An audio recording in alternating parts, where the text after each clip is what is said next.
Welcome back to another video by Alter Altitudes. In this video, I'm going to give you 3 easy steps to set you on the right path to funding a retirement designed for you.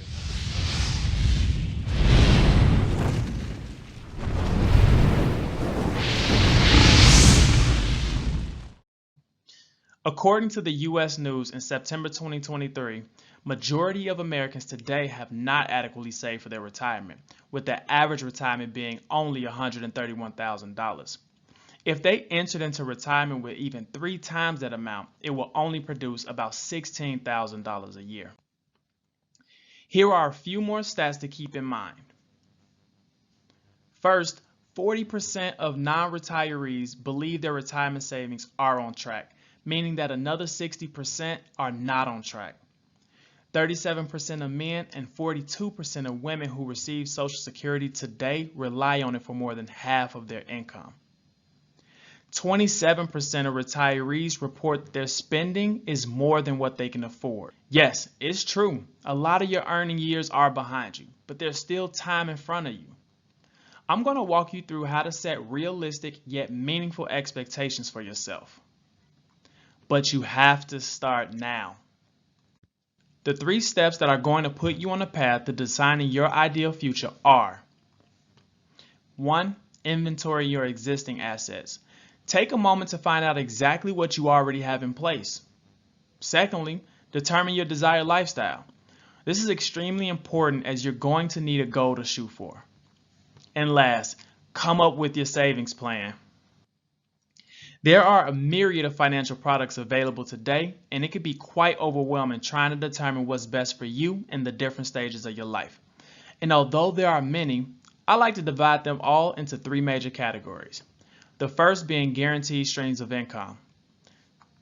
Second are growth assets. And third are your safe assets. All of these serve a unique purpose in securing your financial plan. Let's walk through them. Guaranteed streams of income are sources that are contractually promised to you from some government institution, corporation, or insurance company. The first on our list are pensions. Pensions themselves are becoming far and few in between, with only 13.5% of workers today having access, most of which are military and some government employees, leaving those in the private sector to figure this out for themselves. The next is Social Security. As mentioned before, almost half of all retirees receive more than half of their income from Social Security. I recommend that by age 45, you start to visit ssa.gov at least on an annual basis to view your Social Security statement. Income annuities are essentially self-funded pension plans that you can set up. These are issued from insurance companies, and the guaranteed income is backed by the financial strength of the company. And finally is VA disability. This could be a very lucrative benefit for military veterans. It's promised for the rest of their lives and is not included in their taxable income. The only downside really is that it's only for the former service member's life and does not pass to their spouse when they pass away. In short, guaranteed assets are very important assets to inventory as they add some predictability to your future income. And the higher your guaranteed income, the less you have to save in other places to shore up your retirement. Ideally, we want your guaranteed income to match or exceed your essential expense needs in retirement. Growth assets are designed to minimize the risk of inflation by growing with the market. There is some risk to that protection in that if the market doesn't perform well, you could lose money from one year to the next. However, for long-term investors, growth assets are extremely important for building a secure retirement. These include retirement accounts, basically 401ks, IRAs, 403bs, TSPs, etc. Next are investment accounts. There are no contribution limits to investment accounts, and as long as the assets are held for more than 12 months, these can also be tax advantaged. Real estate holdings can be another growth asset as housing values typically rise with inflation and rental rates can be increased as well. This is taxed as ordinary income, however. Finally, you have variable and indexed insurance policies. These are designed to offer some growth potential and also include additional ancillary benefits. And finally, we have safe assets.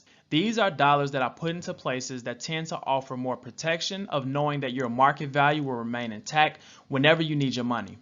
This asset class helps to protect against the downside risks of the growth assets. Savings accounts and CDs are first on our list. These are pretty straightforward as most people have had some dealings with these. Next is home equity. Oddly enough, majority of Americans hold most of their wealth in their primary residence. If needed, there are unique ways that home equity can be tapped for additional retirement income. Finally, there's cash value life insurance, otherwise known as whole life insurance. These products can be extremely versatile in their construction and can offer a lot of downside protection from market loss. With any of these products, I recommend you sit with a financial advisor to determine what would be best for you. Generally speaking, most retirement products are going to fit into one of three categories for tax treatment. The first being fully taxable. These are accounts that when you access them, all of the money you pull out is fully taxable at your ordinary income tax level, which can be anywhere from 10 to 37% today. Next are your tax advantage accounts. These are accounts that have some favorable tax treatment that allow you to pay less than your ordinary tax rate on the amounts used. Finally, there are tax-free income sources. These are the best to have because they allow you to use all of the money you withdraw without having to consider the IRS tax consequences. The more money you can pull from tax-free sources, the lower your taxes will be and the longer your other income streams can stretch.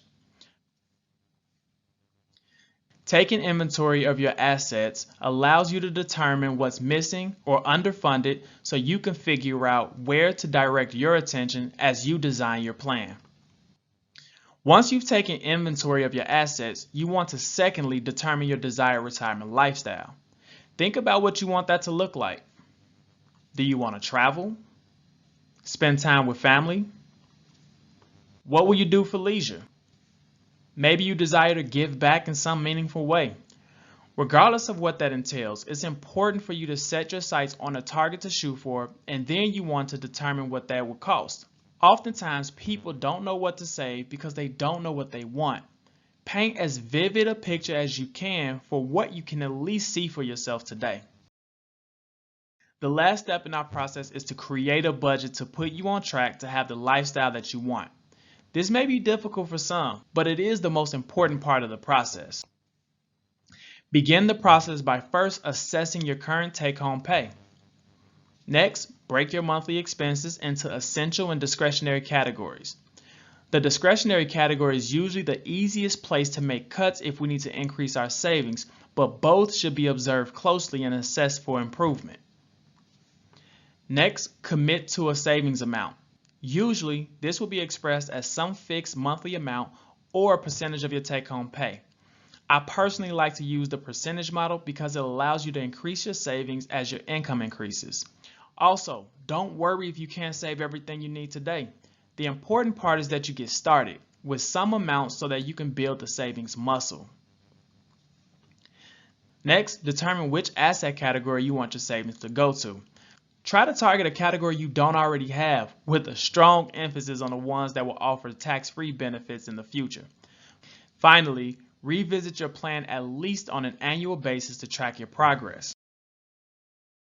If you found this video useful, share it with someone that you know that is approaching 40 or in their 40s that you care about. Don't assume that anyone is fully prepared. Also, give this video a thumbs up so I know that there's value in this type of content so that I can create more. Leave your thoughts in the comments below. Tell me what you found most valuable and which products you like the most. I want to read your thoughts. Don't forget to subscribe and hit that bell icon so you're notified whenever I post new content. This has been Alter Altitudes, and remember, the only limits you have are the ones you put on yourself.